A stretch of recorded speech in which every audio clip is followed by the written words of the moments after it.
Hello, welcome to Amy Corner. And I will be interviewing John Munn today. Perfect. Well, thanks for having me, Andrew, to Andrew's Corner. Introduce yourself and tell me what you do at Huron. Well, Andrew, my name is John Munn. You're one of my awesome co-workers, and I'm the Director of Marketing and Communications at Huron. And what I do is essentially I head up the marketing and communications team at the university, and anything communications related, anything marketing related, they come to our team and we help facilitate resources for our team members. Tell me something that new in your work area. Something new in my work area.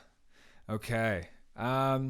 Well, something new is definitely the fact that we are amidst a pandemic. So marketing has really switched in terms of its priorities. So a lot of the stuff we have to do now is switching everything from traditional, or a lot of it, over to digital.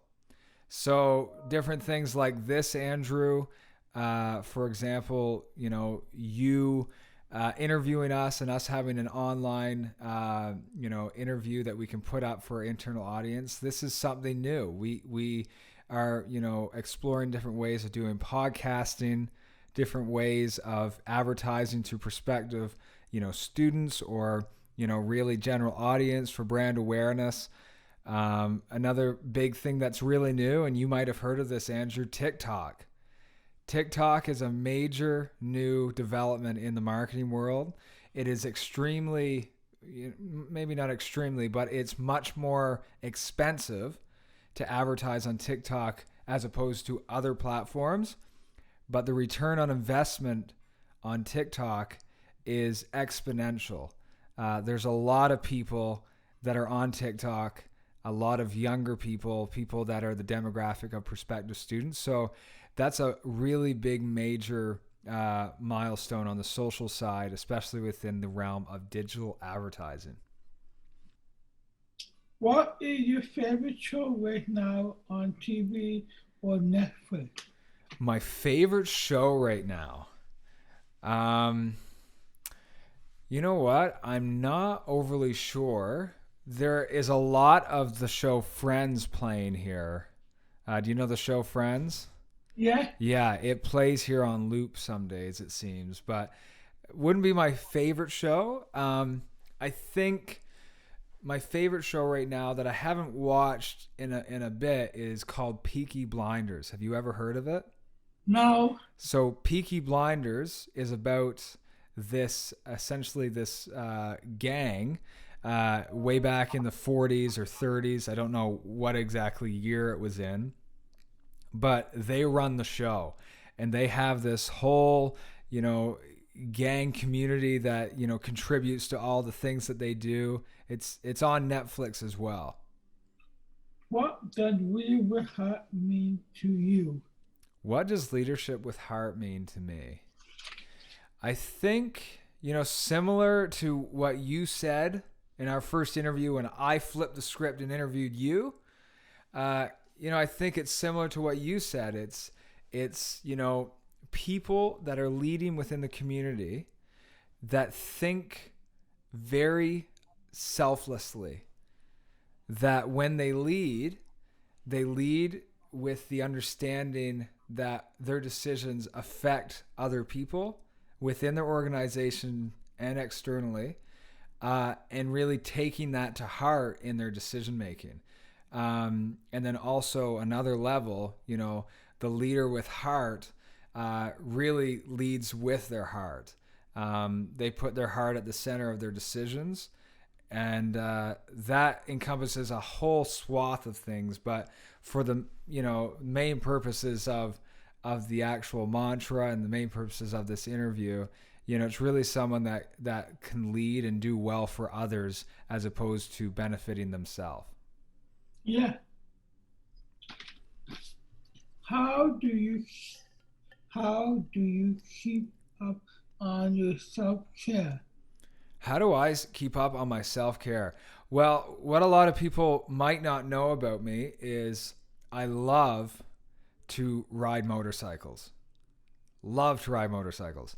So, one of the things that I love to do is obviously jump on the motorcycle and go for a ride somewhere. When I'm on the motorcycle, um, I'm very responsible, Andrew, so don't worry. I'm not going really fast. But I don't really think of anything when I'm on the motorbike. I can clear my mind. If I want to think of new ideas and stuff, it's a great time to do that because that's all I can focus on that, which is great. But riding the motorcycle is one thing.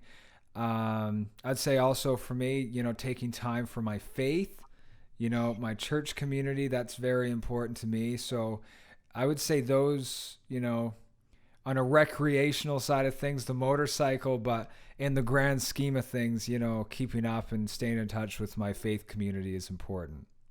Tell me something that you done this year that you are proud of. Something I've done this year that I am proud of. Well, um, I would say, I guess at Huron, keeping, I think this is more of a team thing, but keeping the messaging and keeping communication clear for our community members. I'm proud of that and how we handled the last few months. I think we've handled it quite well, and I think faculty, staff, and students can agree that they had more of a heads up than I think a lot of students across the country in terms of what was going to happen in September.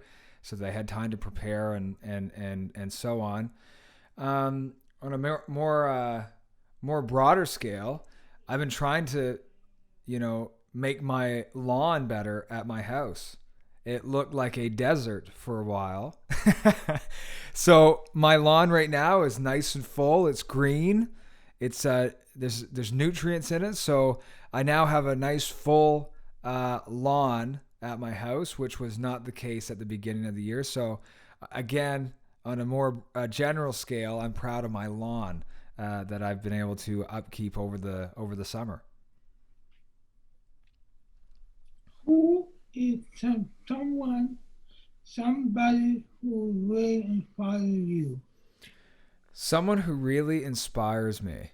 Um, I would say there's a lot of people that inspire me. I guess I'm easy to be inspired by people. But I think someone that inspires me is definitely my mother. My mother works at hospice in Fredericton, New Brunswick, where it's a place where people go to, say goodbye and to pass away. And she deals with that every single day, and she always has a smile on her face. She's always positive. She loves taking care of people, and she's a very caring mother as well, and someone that I strive to be like whenever I'm older as well. So I would say, someone that really inspires me is my mother, and also Andrew. To be honest, you inspire me as well. You know, you're so positive. You're constantly keeping in touch with people in the community. You're like a glue that keeps a community together, and that's so important, right? So, and you're a part of my team, so I'm a bit biased. But yeah, you as well, Andrew. I think you really inspire myself as well. What's something you fail at? What's something that I've failed at? I think I struggle with this a lot because I'm an extreme extrovert and I love talking to people, but it also means that I can end up, my attention span can go elsewhere. So one thing that I've failed at in the past was finding a balance between, work, self-care, and then home life. The last few years in my life have been quite, there's been a lot of change that has happened, a house, a dog, been married. The list goes on and on. Huron, in the grand scheme of things, relatively a new job. I've been there for almost 4 years now, but it still feels like yesterday. So there was a lot of transition in the last, half of a decade that has happened. And I think at times I failed at finding that balance. So one area of my life was, hindered by the other area and vice versa. So, I think it's better now. I think that I've been able to find a better balance, but I think in the past that's one thing that I've failed at. Are you curious about right now?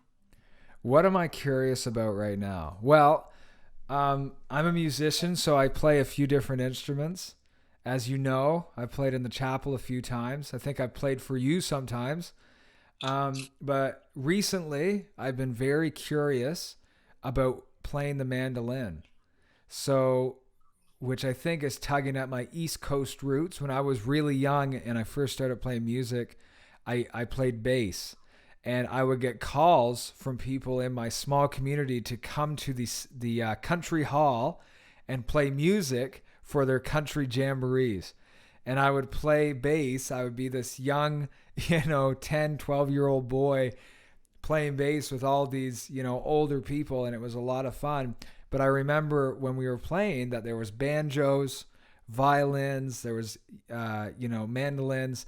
And recently I've taken an interest in trying out the mandolin. So, yeah, that curiosity got the best of me over the last few months, and I ended up buying a mandolin. And I've been practicing the mandolin. So I'll have to play a song for you sometime, Andrew. What's something that you are grateful for every day? Something I am grateful for every day. I would say my family, including my parents and my sister and my wife, my dog. I'm grateful every single day for that. And I'm also always grateful for a good job as well as a roof over my head. I think in the grand scheme of things, in a pandemic, that, gratefulness can sometimes be skewed by a lot of information and scary information coming your way. But Yeah. if you sit down and think about it, you can be very grateful for a lot of things. Thank you for coming to Annie Corner today. Perfect. Well, thank you for having me, Andrew, and thank you for the great questions.